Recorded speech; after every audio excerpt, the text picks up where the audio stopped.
बहुत समय पहले हमारी धरती पर डायनासोर रहते थे। ये विशालकाय जीव थे। कुछ तो पेड़ों जितने ऊंचे होते थे और कुछ छोटे और तेज। वे धरती पर खुलेआम घूमते थे। ये धरती उनका खेल का मैदान थी। उनकी दहाड़ और आवाजों से पूरी धरती गूंजती थी। ये समय इन शानदार जीवों के लिए अद्भुत और रोमांचक था। इसी धरती पर एक छोटा सा डायनासोर रहता था जिसका नाम था डायनो। वो अपने साथियों से भी छोटा था। उसकी आंखें चमकदार थीं और वो बहुत ही नटखट था। डिनो के बहुत सारे दोस्त थे। वे सब मिलकर दुनिया घूमते थे। डिनो अपने दोस्तों और परिवार से बहुत प्यार करता था। वे सब एक दूसरे का ख्याल रखते थे। वे अपना खाना बांटते थे और बड़े नीले आसमान के नीचे खेलते थे।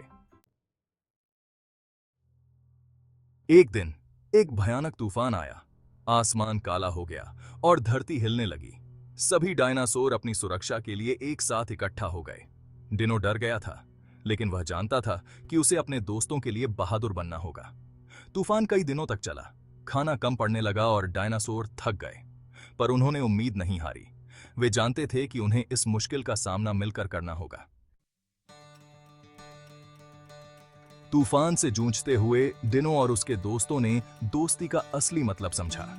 उन्होंने सीखा कि उनमें से सबसे छोटा भी बहादुर हो सकता है। उन्होंने पाया कि साथ मिलकर वे किसी भी खतरे का सामना कर सकते हैं। हर गुजरते दिन के साथ उनका बंधन मजबूत होता गया।